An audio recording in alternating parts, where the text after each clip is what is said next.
Okay, cool. What's up, everyone, and welcome to another episode of the Mavs Film Room podcast. We're coming to you on Saturday, October 14th, 2023, around noon Central Time. It's been a long journey for the Mavericks in this preseason. They left for Abu Dhabi, I believe, almost 2 weeks ago. They were there for 6 days and then played two preseason games against the Minnesota Timberwolves, lost both games, and then they flew to Madrid in Spain and played Real Madrid in a preseason game, which was probably more competitive than the Abu Dhabi games, but they also lost that one.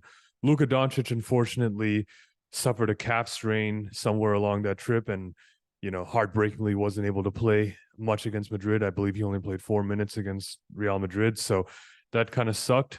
But the Mavericks traveled back to Dallas this week and will resume practices at their practice facility on Monday before they play the Detroit Pistons on Friday in their preseason finale. And then 11 days from today, they will be in San Antonio for Victor Wenbanyama's NBA regular season debut and the beginning of their season. And there is a lot of questions, I think, between now and then that we got to get answers to. And we're going to discuss some of those in this episode. So Rohan and Fazla are joining me for this one. Vinay, unfortunately, couldn't be here. But Rohan, Fazla, what's up, guys? Chilling. Not really stressing about any preseason losses, unlike a couple of other Mavs fans that have definitely seen, you know, having very strong opinions. So I'm curious to see where we might disagree on that take here. Yeah, no, I'm feeling good as well. Like everything that I've seen, the positive stuff, has me feeling pretty hopeful, I think long term. Um, it's definitely going to be a very different team than it has been in years past. I think that much is very evident from preseason. I'm not entirely certain if we're going to get off to a fast start, but either way, I do think that we are in store for something that's going to be pretty good this season. Definitely better than last, in my opinion. I think you said it well. There were some good moments from the preseason games, definitely. I mean, and we'll get into them. Derrick Lively, I think, was probably one of the biggest bright spots. Dante Exum, Derrick Jones Jr., I think, had good performances. I think one of the most unfortunate things about the preseason was that Luka Dončić and Kyrie Irving barely got to play any time with each other. The first game they played a little bit. I think it was just about 7 minutes of total time on the court together that they had. And then in the second preseason game in Abu Dhabi, Kyrie Irving sat that one out with groin soreness, and Kyrie also sat out the Madrid game. And of course, Luka also didn't really play in the Madrid game either. So that's a pretty big bummer, I think. I know we were all hoping to see more of them in the preseason. And of course, they were looking forward to playing in the preseason too, to get more chemistry. But I guess we'll have to see what happens with them. But like you said, Fazl, I think there's still some positives to take away from preseason. And, I can't sit here confidently, like you said, and say that the Mavericks didn't get off to a fast start. But I think at this point, we can just all hope that they all get healthy before the start of the season, and we'll see from there. Yeah, I'm on the nervous end to where I think this year the Mavericks have to start out at least better than they've started out the last two seasons, in my mind, at the very least last season. Especially with all these over-unders coming out and preseason not being something that inspires a lot of confidence. I know it's not necessarily a serious basketball take, but I want the league to be on notice. And Luka had an insane World Cup. And it's unfortunate that that momentum didn't really follow through to preseason. Um, but I just want the season to start out with a supernova. I do too. I think we all do. And it's been unfortunate the last few years of the Luka era. Like the Mavericks haven't gotten off to fast starts, as you mentioned. Um, I think 2 years ago when they made the Western Conference Finals, there was a little bit of a built-in excuse with all the COVID absences and things like that. Last season was just not great across the board. And so this season, I mean, I think everyone is in agreement that getting off to a fast start is going to be the key to returning to not dominance, but returning to relevance, right? We don't want the Mavericks to be fighting for a play-in spot again. We want them to be firmly in the top 6, which, as you mentioned, not many people really think the Mavericks are going to do this year, and there's a lot for them to prove. I personally think that they're very much capable of being in the top 6, but again, it's really comes down to the health of Luka Dončić and Kyrie Irving, because if this team is going to be successful, they're going to have to be, I think, one of the 5 best offensive teams in the league, and are going to have to be league average defensively and in rebounding. That's really going to be the formula for success for them.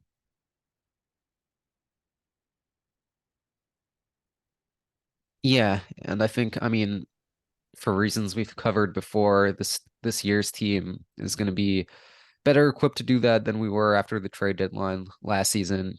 And yeah, so I think, of course, getting off to a fast start is very important. I don't know, I don't recall what the schedule is like for us early on in the season. I think we are playing San Antonio to open, of course, and then I think we have Phoenix and Brooklyn early on. So those are some interesting matchups.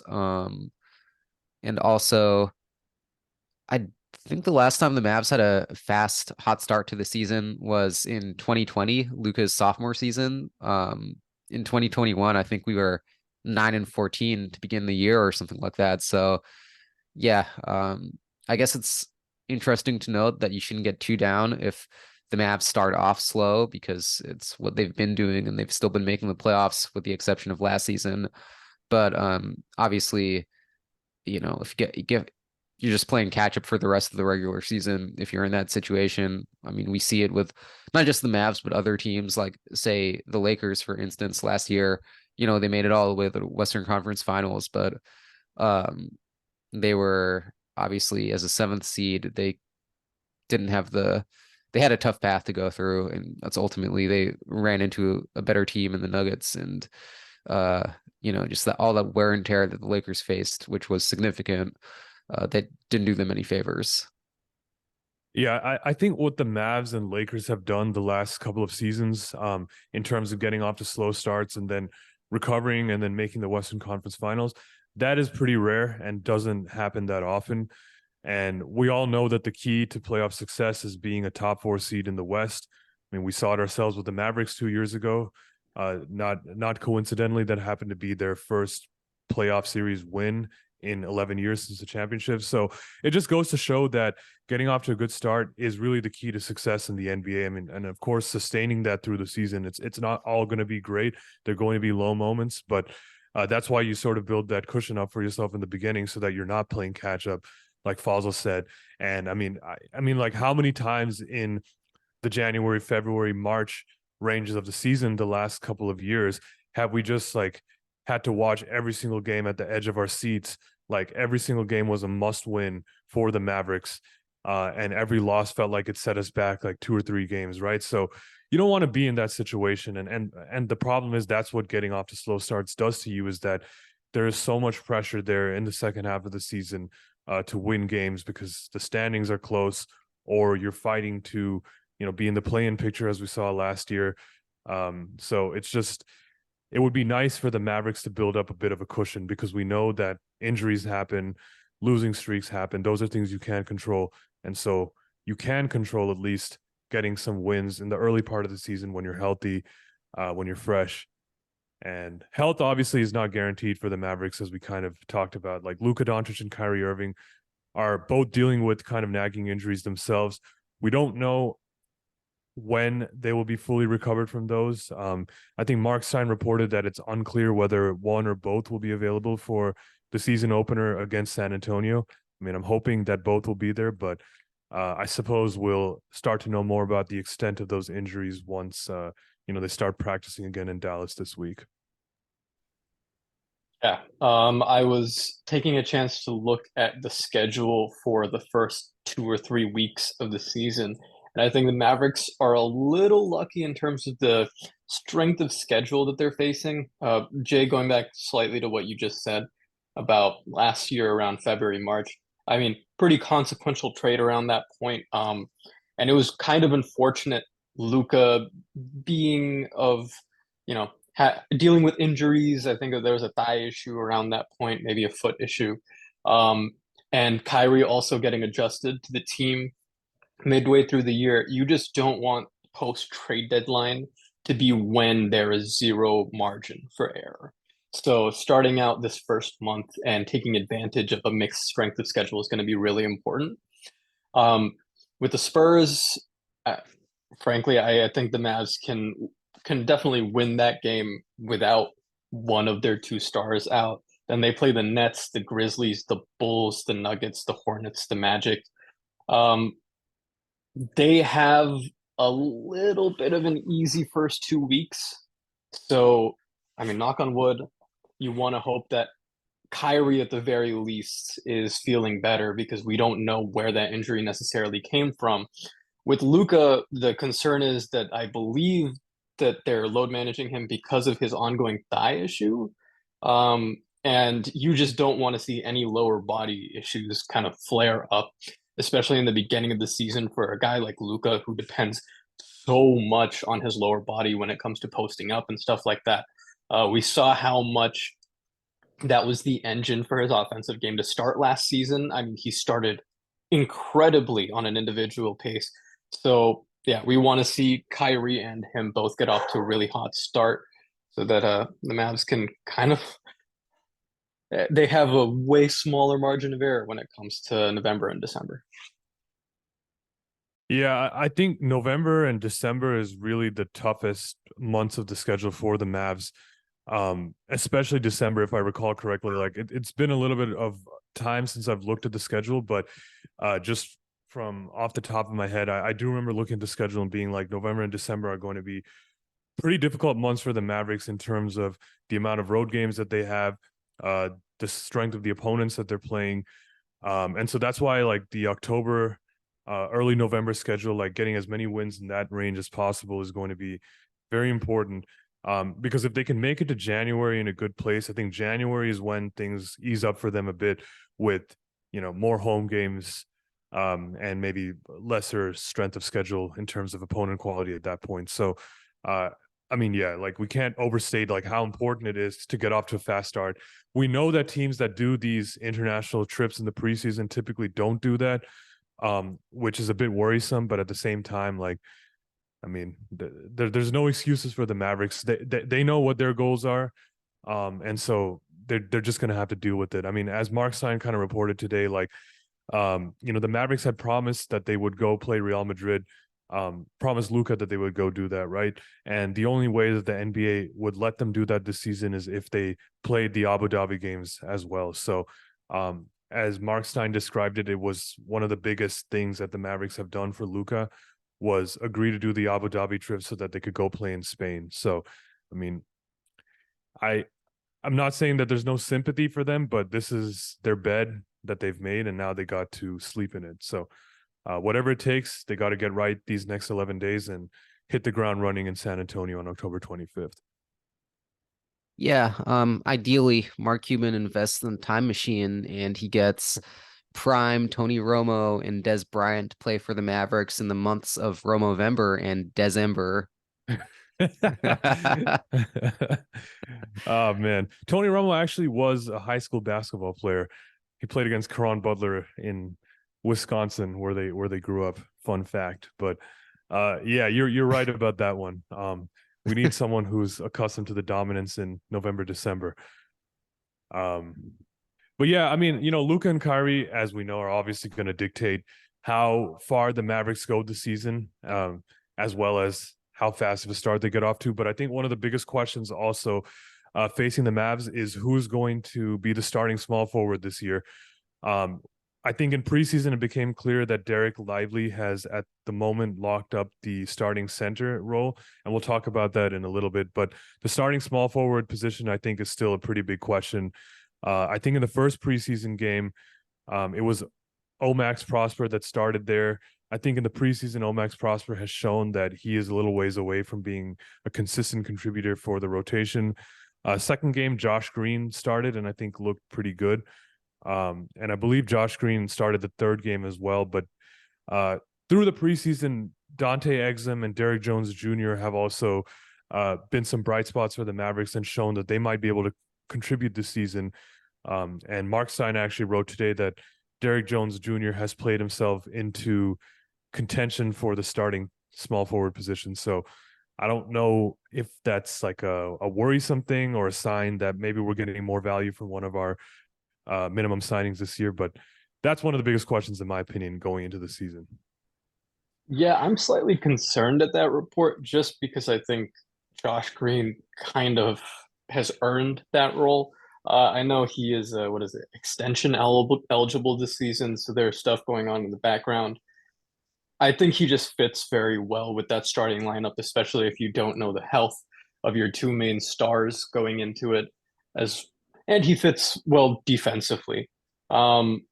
Omax seemed just like a little outmatched, whether it was a weight class or what. Maybe it was a Cat and Rudy Gobert is just too large of a front court for him. So maybe it's like very matchup dependent.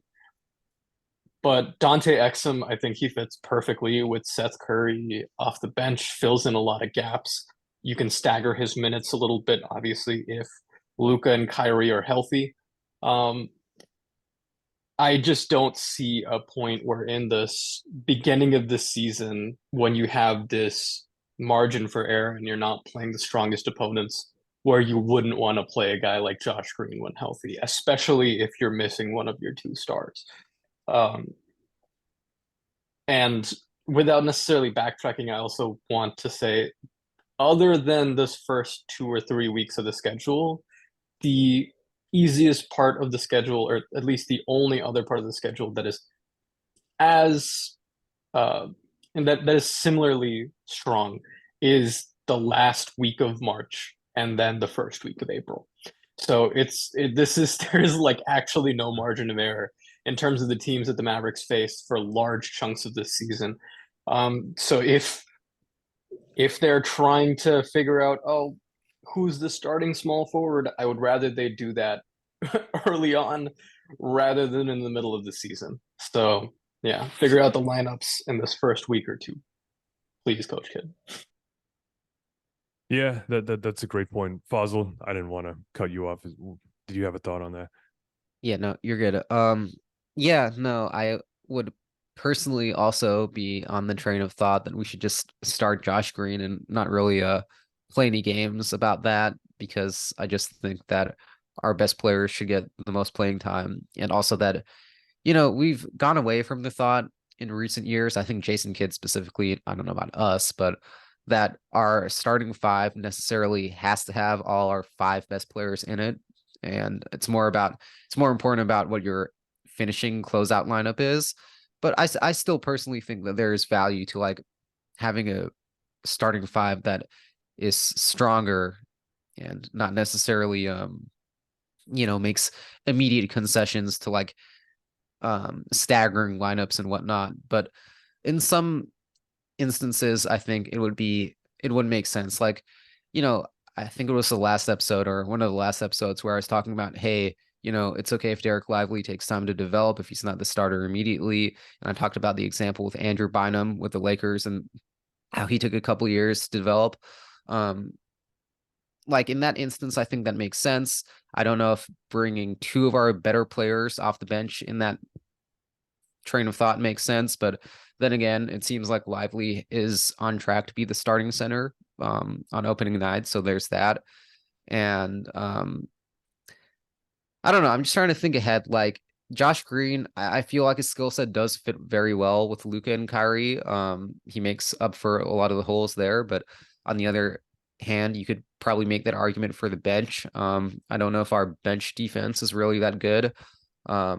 Especially if we are going to be playing Seth Curry a bunch of minutes, which, as we said, Dante Exum, he's going to be a good compliment to him. And if you add Josh Green into that, and Josh is such a dynamic player too on offense. He has his own creation skill set. Like, I guess I kind of see there might be a bench mob in play. And as I was talking about on the last episode, the Mavs are very versatile. They're more versatile than they have been in quite some time. So I suppose it really is just all down to experimentation, and I hope they've been doing that throughout training camp and preseason.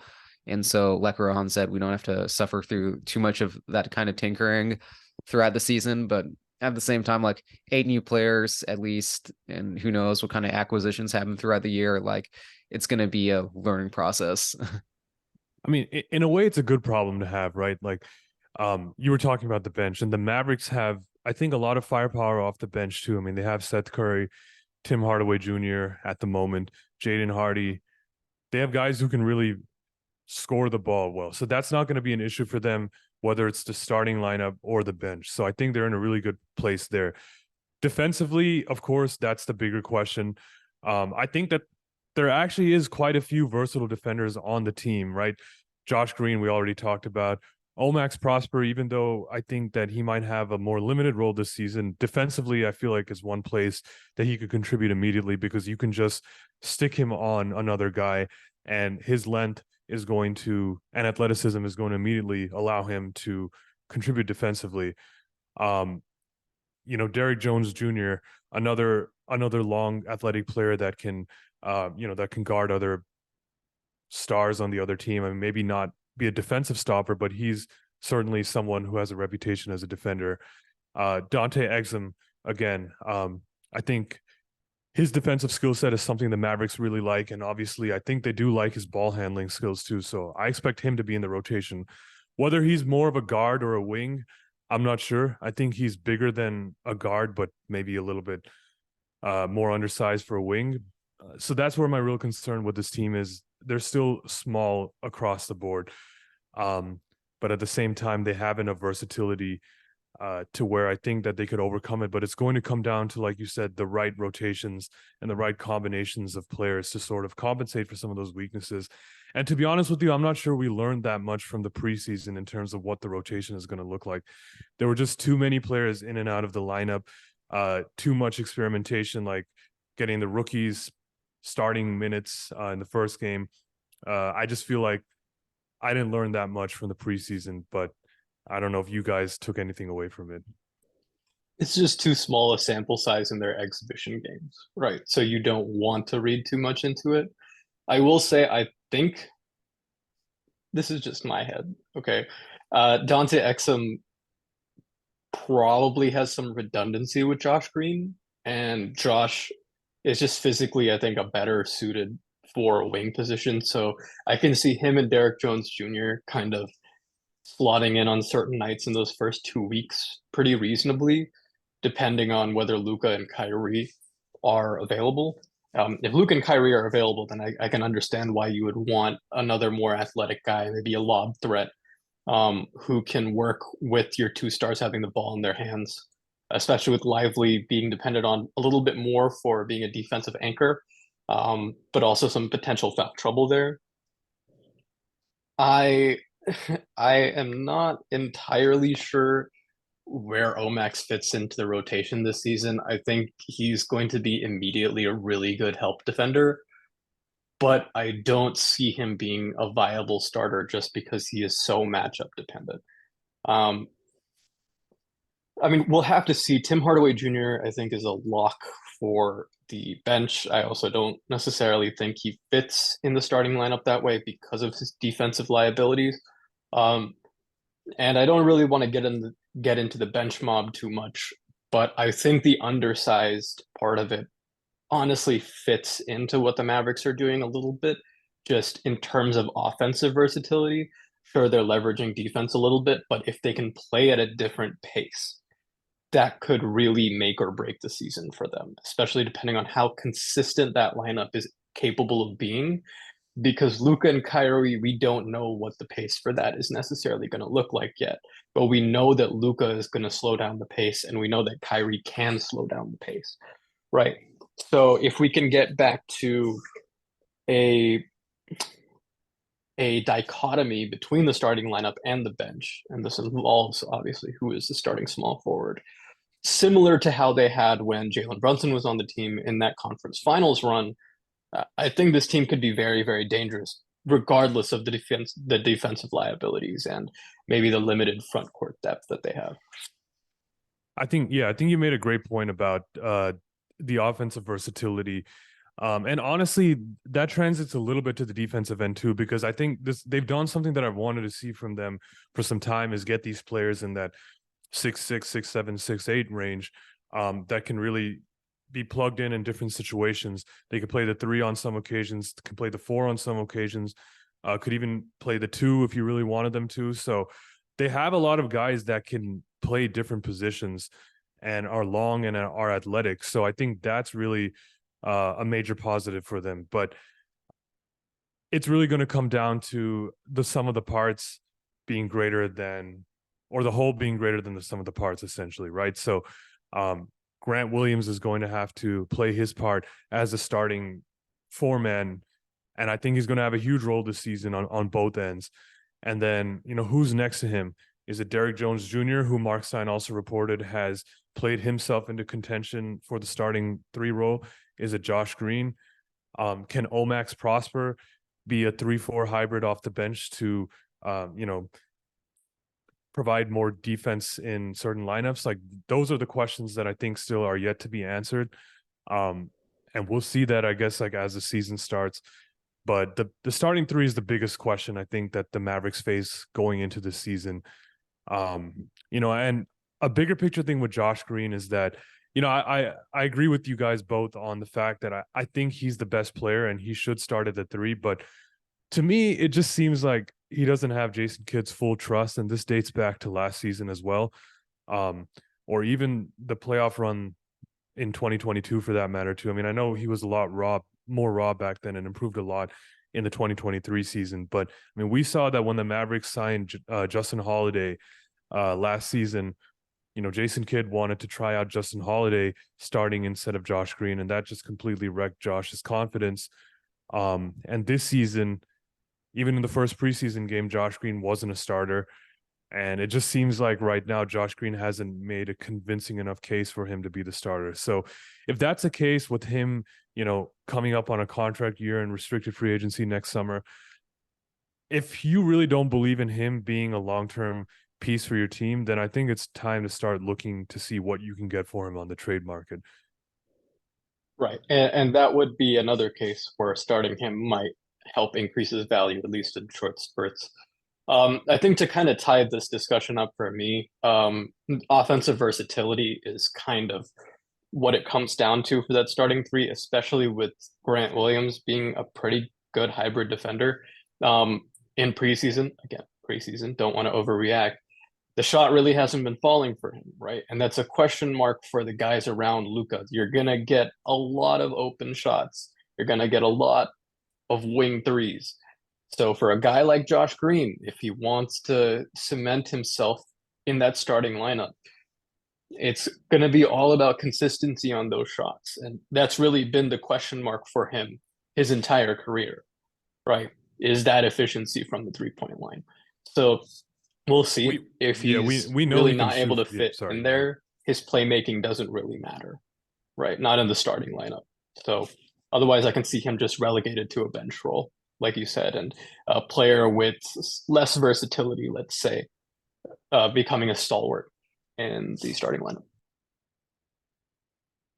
Yeah, because we know Josh Green can shoot from the corners, but the biggest question, and we've talked about it on this podcast before, like, can he expand his range, or not even expand his range, but can he like diversify his range a little bit to shoot from the wings or from above the break? Like, that's, I think, what could really set him apart.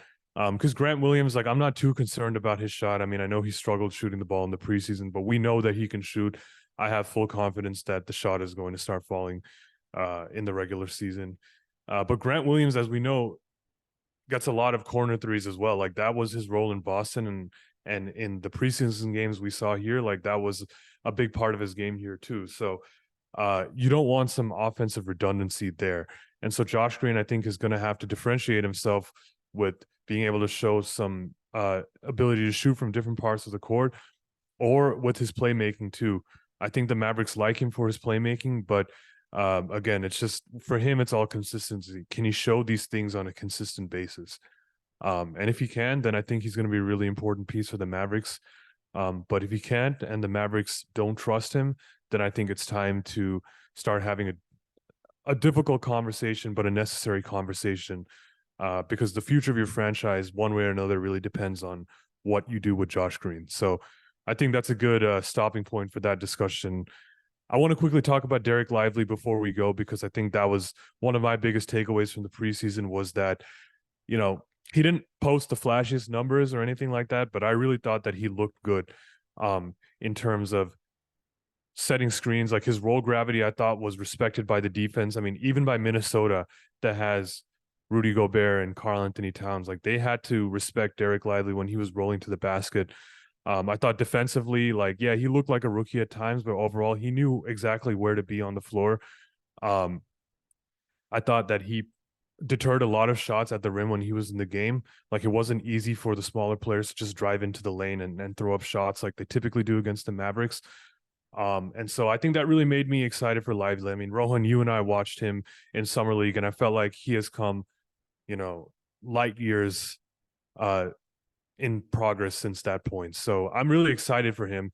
How much the Mavs can rely on him is another question, but I think for now, I think having him in the starting lineup is appropriate, and I would even say necessary. I would much rather Derrick Lively work on how to be an effective defensive anchor, just because even in that first game, it was clear that that is his main skill, right? That's the one thing that like his mentality just naturally leads to that. And let's just be frank. Let's call a spade a spade.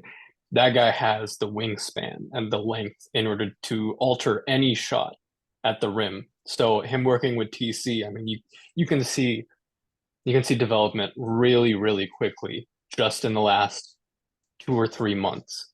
So I'm really excited to see where he goes this season. I'm honestly not even that concerned about foul trouble, even though the front court rotation is a little bit limited to be depending on a rookie to be your starting center. But I think he's going to play big minutes. I think he's going to surprise in a lot of these matchups, and I hope that his screening just by the end of the season becomes down pat, consistent as well. Yeah, I thought he looked a lot better screening for Luka or screening for other guards for that matter. I'd still like him to set harder screens, but I think compared to where we saw him in summer league, he's definitely got the technique down a little bit more, and he knows exactly how to time the pick and then roll to the basket. And we saw a few of those finishes with Luka and the pick and roll, which were obviously really exciting. I think as him and some of the other guards get more chemistry, we'll see a lot more lobs coming Derrick Lively's way. But I think in terms of timing of screens, he's really got that down, and now it's just going to come down to, can you set harder screens to just create even more space for some of the ball handlers?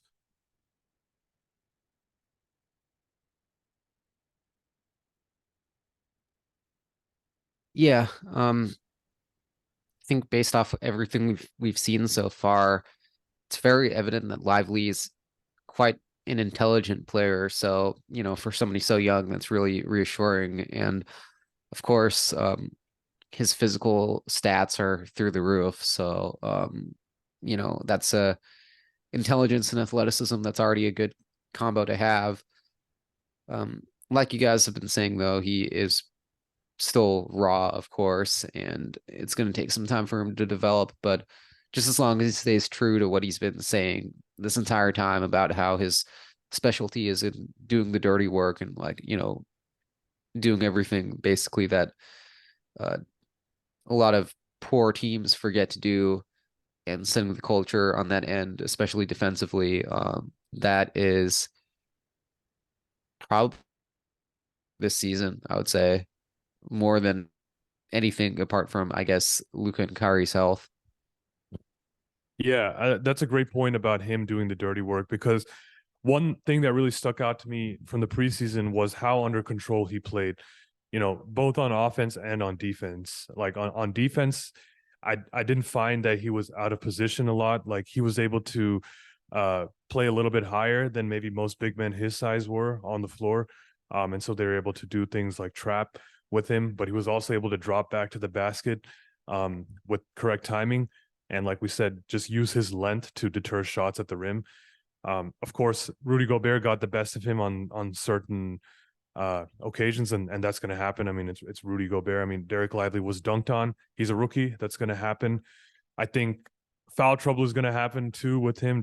That's just how it goes with big men, rookie big men. But I just felt like Derrick Lively played so under control. And on offense, you never saw him trying to like force hook shots or trying to like force shots near the rim. It was never like that. Like he only ever scored the ball, I think, on pick and roll lobs, or times where someone dumped it off to him under the basket and he was open. So I thought that was really good from him. From rookie bigs, where I wouldn't say offense is like his biggest skill set. Like it's important to know your role. And it seems like Derrick Lively really knows his role right now, which, I mean, we've heard the Mavericks talk about it so much during the preseason about how last season didn't go well because players didn't know their role. And I think the number one player that comes to mind there, who they're talking about, is Christian Wood. And so it's clear Derrick Lively is not Christian Wood for many reasons, but this is one reason, that he's not going to try to put up stats during games. Like if stats happen, it's going to be great, but it's going to be because he's helping the team win. It's not going to be because he's going out of his way to score the ball or chase blocks, things like that. It's a really good point. I've been trying not to talk about Christian Wood this season just for my own mental health. And also we just want to move on. But there has been no tunnel vision that I've seen from Derrick Lively in, I guess, maybe my limited bandwidth in preseason or even summer league. Yeah, you want to get your reps in, but he seems like the type of player who, especially in the starting lineup, is just trying to fit in and do what he can do. I guess this isn't really the roster for him to be experimenting, which is a little bit unfortunate. I would love to see a front court that he could slot in and out of, where he could be on the bench and kind of determine how consistent he can be on offense in certain other ways. But he has all the makings of an elite pick and roll an elite roll man in the pick and roll. And I'm not gonna front. It's gonna be nice to see Dwight Powell not getting beat up every single possession as a starter for a season, honestly. So yeah, I'm actually excited, foul trouble or not. I mean, they're gonna be ups and downs. It's a rookie big, right? That there's not a lot of examples of that just being a runaway success. It's going to be very matchup dependent, like you said, but I don't think he's ever going to get exposed. Yeah, I mean, if Derrick Lively gets into foul trouble, which he will, it's not going to be because he's jumping at every shot attempt. It's going to be a combination of, being a rookie, getting a rookie whistle, and also maybe being out of position every now and then. But it's not going to be because he's trying to chase blocks. Like I think with JaVale McGee, that was often a problem with him, is a player like him has always been a guy who chases blocks, and as a result will get called for a lot of fouls because he bites on every pump fake. Derrick Lively, at least like in the preseason, I didn't feel like that was something that he did. I know in college foul trouble was an issue for him, but at least what I've seen in the preseason showed me that he's not going to be jumping at every shot attempt. So I think it's going to get better with time, but I think he has a lot of ready skill sets that are going to help the Mavericks right out of the gate. Yeah, and one thing that I did notice from preseason that I liked, and this is a coaching thing, was in one of the games against Minnesota where Lively did get into foul trouble, and I think a lot of people were complaining that, he got such a bad rookie whistle, which may or may not have been true. I don't really care about complaining about officiating in the preseason, but point is, even though he got like I think 4 fouls in the first half, what I liked was that Jason Kidd stuck with Lively throughout that and didn't pull him from the game, even though he was in foul trouble, and just wanted to keep him out there and see how he would play, which first off, yeah, I appreciate Jason Kidd trying to build confidence in Lively and not pulling him, giving him a little bit of leash. but also like it's just a sound coaching decision. I think that for the most part, in years past, especially in the playoffs, it's more conducive to just try to let your guys play through the foul trouble. Because generally speaking, unless you're truly undisciplined, which I don't think Lively is, a lot of players they do tend to like shore up, and also refereeing, whether it's a conscious thing or not, tends to get a little they do ease up on the fouls after a little while. So um I think that is one important thing to see with Lively. Like if you can play, a solid 25-ish minutes per night before getting into any kind of like real foul trouble towards, I don't know, the end of a game, I think that's important. That's like it's going to be good to see. And yeah, I really don't have much to say other than that. I mean, that's a big ask, though, right? 25 minutes is half of a basketball game if you play it without any breaks. Actually, it's more than half of a basketball game. So we'll see. I mean, that's definitely more than I would have expected from him when the Mavericks drafted him. And honestly, I've been thinking about it recently. Like, what's a reasonable, minutes per game mark for Lively in his first year? But I don't know. I initially I thought 15 minutes. Now I'm kind of around 20, but 25. If he's playing 25 minutes a game, like I think that's way more than I think most people would have expected from him in year one. But to your point, I think that's Jason Kidd's specialty, is letting his guys, if he likes you, he'll let you play through some of your mistakes, which I think his players really appreciate. Maybe not always the best coaching decision, but I think in a long regular season, as we've seen, Jason Kidd likes trying different things out and is more concerned, I think, with the bigger picture, the marathon, as opposed to individual games. But at the same time, the individual games matter, and we know how much they matter for the Mavericks this year as they try to return to relevance and make the playoffs again after a very disappointing 2022-23 season. That's all I got for this episode. I don't know if you all have any closing thoughts, but I think that's a good stopping point here.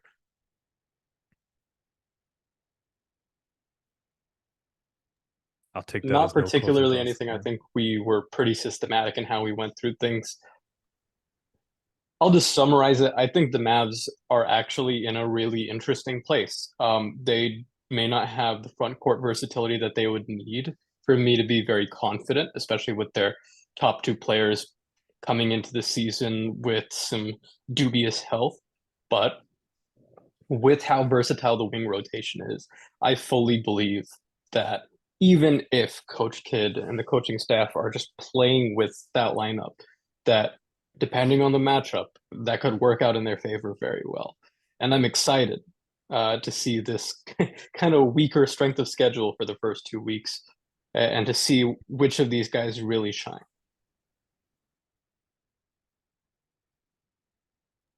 Yeah, I don't really have much to say else.